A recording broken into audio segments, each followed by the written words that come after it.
Bonjour coach. On a encore vu contre Toulouse malheureusement des largesses défensives, notamment sur l'égalisation à un partout.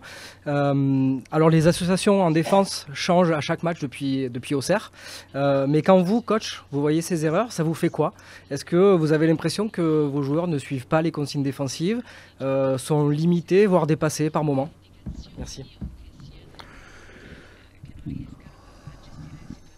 No, io credo che capita a tutti di commettere qualche Non, je errore. pense que ça arrive à tout le monde de commettre des erreurs. Les buts contre Toulouse sont différents. Le deuxième arrive sur un coup de pied arrêté. Donc là, c'est l'attention qui est nécessaire parce que sur voilà, sai lì è un ballon qui ne bouge pas. caratteristica anche della nostra squadra. Et après, c'est aussi la caractéristique de notre In questo équipe. momento noi non abbiamo tanti difensori di ruolo. En ce moment, on n'a pas beaucoup de défenseurs Che devono giocare. nés. On a des joueurs qui doivent jouer à ces Però quello postes-là. su cui si può lavorare invece è l'atteggiamento. Mais ce sur quoi on peut travailler, c'est l'attitude. Le premier La but, voglia c'era di difendere, je pense que eravamo l'envie tutti de défendre était là. del pallone. On était Forse tous manca derrière un la po' ligne du ballon. l'aggressività, no? Peut-être Cioè, qu'on a si manqué è un peu andati d'agressivité. tanto per andare, non Peut-être qu'on c'était aller de l'avant pour aller de l'avant. con lo spirito per recuperare la palla. Pas forcément le bon esprit pour récupérer le ballon. Portarli lì non è il loro posto Je parle de ideale, joueurs no? qui ne se trouvent pas dans leur rôle, leur position idéale, comme Luis Enrique par exemple. Ce sont des joueurs qui doivent quand même défendre, puisque si on veut atteindre nos objectifs, on sait que dans l'effectif à l'heure actuelle, voilà, il y a peu de défenseurs. On sait que tout le monde doit faire quelque chose en plus. Je voulais vous reparler de la défense, coach, parce que vous nous avez beaucoup parlé des statistiques offensives cette saison, que vos joueurs, les stats.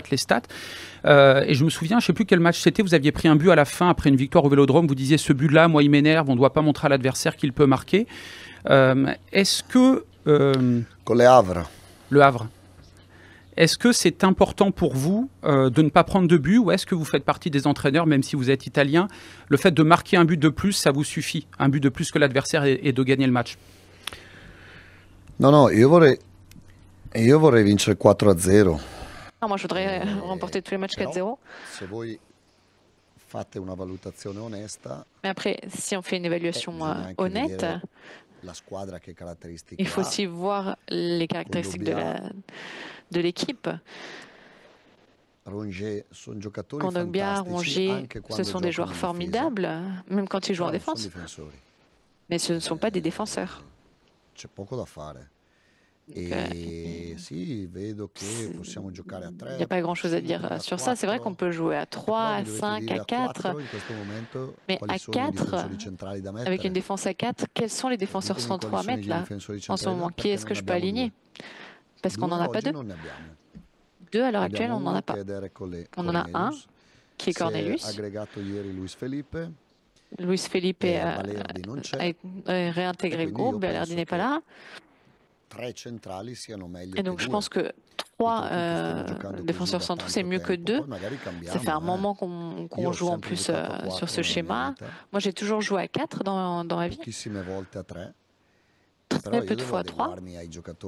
Mais il faut bien que je m'adapte aux joueurs que j'ai, à leurs caractéristiques, au nombre de défenseurs que j'ai aussi à disposition. Je ne me réveille pas le matin et je dis ok, aujourd'hui on joue à 3 ou on va jouer à 4.